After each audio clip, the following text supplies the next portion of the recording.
Okay, so in this stage, I'll be showing us how to to do the various components, the front yoke. All right, we are working with a stripe fabric, and the client asks us to use we have to use black fabric for the front yoke, and also the bishop collar should also carry a black fabric. We're mixing that. But in a situation whereby you just want to work with this stripe fabric, there are different ways. Now, if you take a look at some senators, now let me use this to cut some. You're working with stripe, right? If you take a look at some senators, now to design that front stripe, you place your fabric this way, and you cut this way. The width of your front yoke, we normally use 9.5 to, I just want to use this to explain something. Now, take a look. Make sure your fabric is in slope format, right? Make sure, assuming you want to work with this fabric, right? So you keep it, make sure the lines are horizontal. Now you now get this, and you now place this. Take a look. You now place this. Make sure that the blacks should rhyme along. Please, while doing this, take note, the black should go with the black, then all the colors should rhyme. Take note, look at the way I've placed it. Are you seeing it? Diagonal. Place it diagonal, and make sure that the lines are rhyming, right? Place it in a way that all the lines will rhyme, right? Just make sure you place it in a way that all the lines will rhyme, good side to good side. So we're still trying to do this, okay? All right, if you're very sure of your work, okay, so if you're very sure, cut this. So now cut this, right? Now we said if you don't want to work with any other color, you just want to work with your stripe fabric, okay? So all right, perfect. So now have this, right? So you see now, so you see they are coming this way. So let me place this so you see it. All right, so you can see now, you can see they are coming this way. So you now go to your sewing machine, you now sew, there you go. Now then at the edge you can still work with, at the edge now, you can still, so the edge, you can decide to keep the lines straight, you can decide to keep the lines horizontal. This is if you want to work with this stripe fabric. So this is how to go about this cutting. Now this is another method. Now if you don't want to use that method, if you take a look at some Etibo, you'll see these stuffs arranged, right? You'll see these stuffs arranged. So you get the fabric you want to use. Let's assume this is fabric.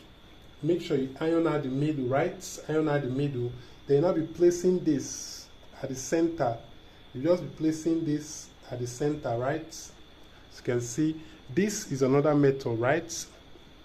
You just be placing this down, long, make sure they are very long, right? So you now sew this part, you now sew this other part. This is another method, right? So there are different ways for the front yoke. Now you can also pleat. For those of us that want to pleat, you get your fabric as wide as possible.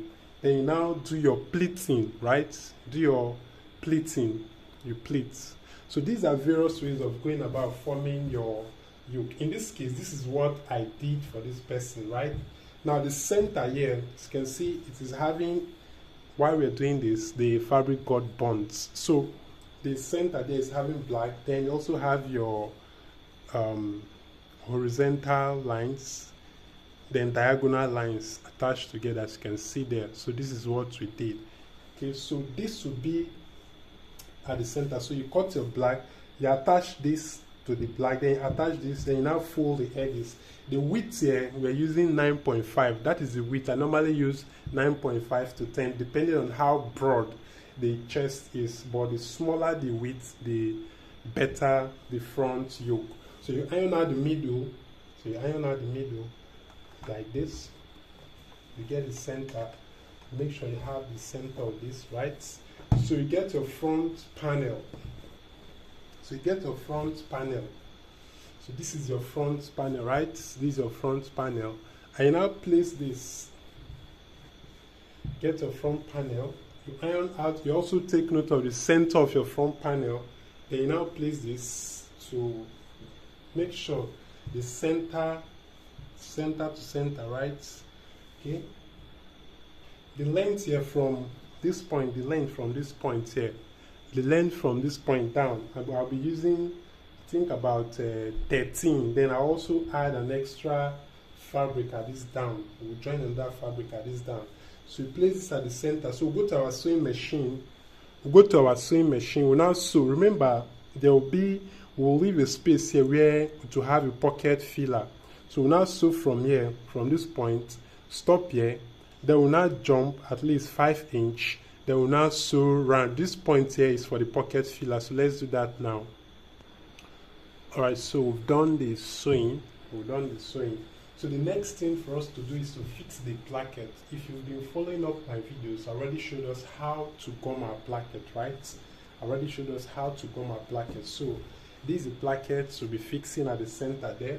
So it's the normal way of fixing your placket. So if you've been following up my videos, I already showed us how to gum this. So at the center there, I'll be cutting down at least. So cut this, then take to the left, at least 8, 7, take to the left, ½ inch, take to the right, ½ inch. So we'll be fixing this. If you've been following up my videos, I already showed us how to fix this. So we'll be fixing this to this other part, and we'll fix this to this. So let's do that now. If you've already been following up, I already showed us how to fix our placket. Make sure the placket is long up to where the yoke is stopping, right? So let's proceed. Okay, so we'll fix the center placket. If you've already been following up my videos, you know how to fix your center placket, right? Now, this down part, we need to cover this down part. If you take a look at this down part, we need to cover it. So I don't know, should we use black to cover this? Or we should we use black to cover this down? Okay, let me use this. I'll be using this to cover